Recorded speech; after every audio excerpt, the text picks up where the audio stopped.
llama encendida mantendré, porque en la casa en que están los hijos de Eli, habrá siempre Samuel para oírte.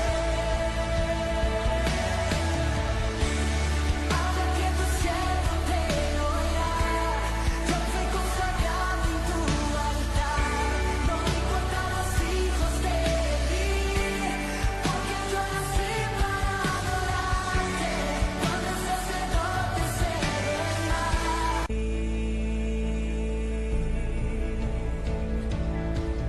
cuando el mundo se olvide de tu ley, de ti me acordaré. La llama encendida mantendré, porque en la casa en que Dios te bendiga y Dios te guarde. Es un placer estar aquí, compartir contigo una palabra de bendición. Estoy en compañía hoy de mi hermano evangelista Winston Marcelo, que va a estar compartiendo este hermoso mensaje que traemos para ti. Pero hoy lo vamos a hacer de una manera diferente y vamos a levantar una oración por cada uno de esos jóvenes que van a ver y van a escuchar el tema que traemos para hoy. Winston, levanta una oración para que ellos reciban la palabra. Amén. Padre, en el nombre de Jesús te damos gracias. Gracias por la oportunidad que tú nos das de estar en este lugar, esperando, Señor, que seamos de bendición. Aquellos jóvenes, Señor, que ahora sintonizan este programa, bendícelos, Señor, en el nombre de Jesús. Abre su conocimiento, Señor, obra de una manera muy especial.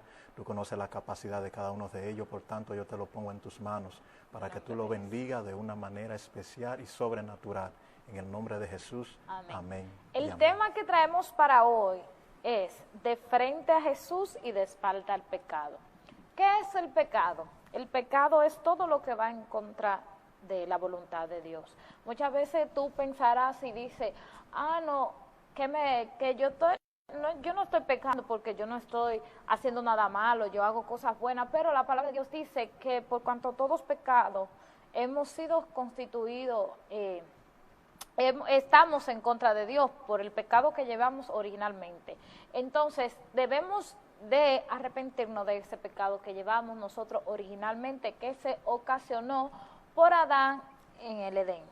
La palabra del Señor dice en Hebreos 12, 1 y 2, por tanto nosotros también, teniendo alrededor nuestro tan gran nube de testigos, despojámonos de todo peso y del pecado que nos asedia, y corramos con paciencia la carrera que tenemos por delante, puesto los ojos en Jesús, el autor y consumador de la fe.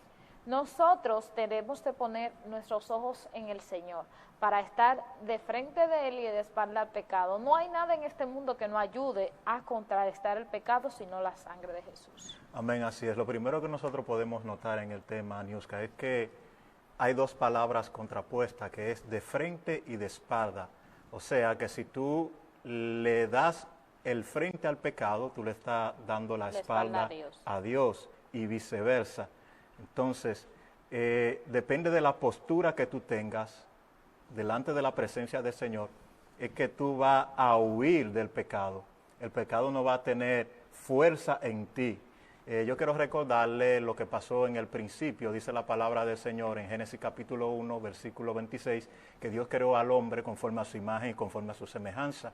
Y Dios le dio una ordenanza al hombre y el hombre falló. El pecado viene por una desobediencia. El pecado no es Satanás. A veces la persona tiene ese concepto de que el pecado es Satanás. Incluso la palabra del Señor llama al anticristo el hombre de pecado. Entonces, Cristo vino a morir para Él quitar ese pecado de enfrente, esa desobediencia del hombre, para que reine Cristo en los corazones y el hombre le dé el frente a Jesús y la espalda al pecado. Así dice la palabra del Señor que cuando nosotros nos hacemos amigos del mundo nos constituimos en enemigos de Dios. Vamos a ver una reflexión que va a ser de edificación para cada uno de nosotros.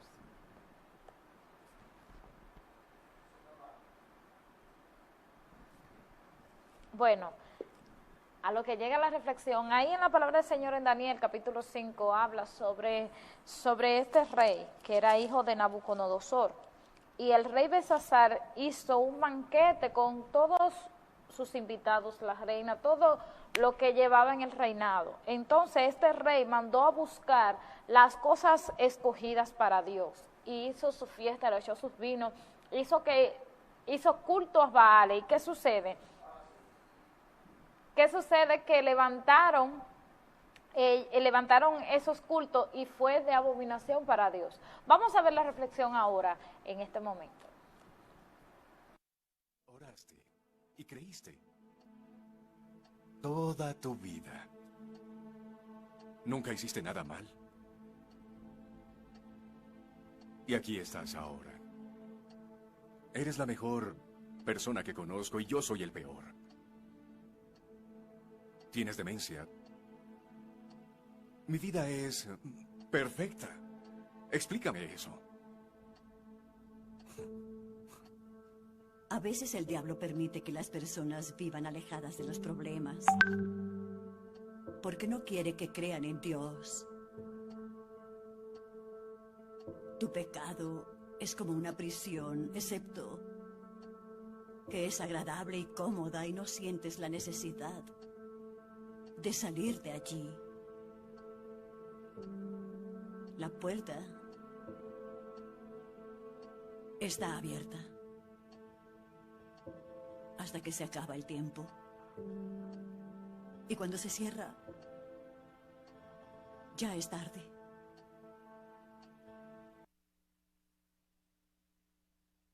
Vimos la reflexión que había una abuela hablando con su nieto, y esta persona tenía una conversación donde él le decía que él era bueno y que esto, y entonces la abuela le respondía que él su pecado no lo podía ver porque estaba en un área cómoda, y muchas veces nosotros estamos en áreas cómodas que no lo consideramos pecado porque nos sentimos placenteramente bien, pero delante de Dios son pecados. Vuelvo y te repito, pecado es lo que va en contra de la voluntad de Dios. Y si hay algo en tu vida que va en contra de la voluntad de Dios, se llama pecado. Continúo lo que estaba diciendo, que el rey mandó a llamar todas las cosas escogidas y echaron vino, hicieron culto a Baal. ¿Y qué sucede? Que dice la palabra que apareció en aquella hora una mano y comenzó a escribir Mene, Mene, Uparsi, lo que dice. Mene, Mene, Tekel, Uparsi. Eso mismo, eso es algo, es lengua para mí. Entonces, buscaron a los sátrapas, buscaron a los adivinos para que pudiera deletrear el significado de aquella palabra escrita por la mano en la pared. Pero la palabra del Señor dice que nadie lo pudo leer, sino que fue buscado Daniel, quien era el que tenía la interpretación de aquello. Entonces, lo que te quiero decir, nada va a ser interpretado por algo de Dios, no puede ser interpretado por algo que viene de Satanás, sino lo que es de Dios, Dios da la interpretación. Y hay muchas personas que habitan en el pecado, que están en el pecado, pero lo que está rodeado no está con conexión con Dios, sino que no se le da la oportunidad de identificar que verdaderamente es pecado. Claro, así es que lo espiritual se acomoda a lo espiritual, y para tú discernir el pecado tiene que estar alineado con Dios, tiene que estar en intimidad con Dios. Entonces ahí es que tú puedes identificar lo que es el pecado. Así es. Como dice la palabra del Señor, como lo dijo, que su reino se le fue quitado. Y muchas veces nosotros tenemos algo tan apreciado por Dios en nuestra vida que no lo podemos apreciar ni valorar. Y por tal razón se nos es quitada, porque viene el pecado y arropa esto. Winton, da una palabra de despedida a cada una de esas personas que están ahí. Bien, como tú decías, a Adán también se le quitó esa autoridad que él tenía en el huerto del Edén a causa de la desobediencia, a causa del pecado. Pero mi exhortación es que uno tiene que tener los ojos puestos en Jesús, como tú leíste en el principio, no despegarnos de Dios. La palabra del Señor dice que si nosotros nos sometemos a Dios y resistimos al diablo, Él va a huir de nosotros. Esa es una palabra clave para tú resistir en contra de los ataques del enemigo. Someterte, tener obediencia a Dios. Esta palabra conclusiva, solamente la sangre de Jesús tiene la potestad de sacarte del hoyo en el cual te encuentras, sea un pecado con tu cuerpo, o sea, un pecado como la magnitud que sea. Solamente Dios tiene esa potestad, la sangre de Jesús, de sacarte de él. Él murió en la cruz de Calvario para que hoy tú fueras libre de todo pecado. Estas han sido nuestras palabras en el día de hoy, esperando que hayan sido de bendición y de edificación para ti. Y recuerda que nuestro Rey viene y viene a buscar a su iglesia. Dios te bendiga y Dios te guarde y nos vemos en la próxima. Amén, bendiciones.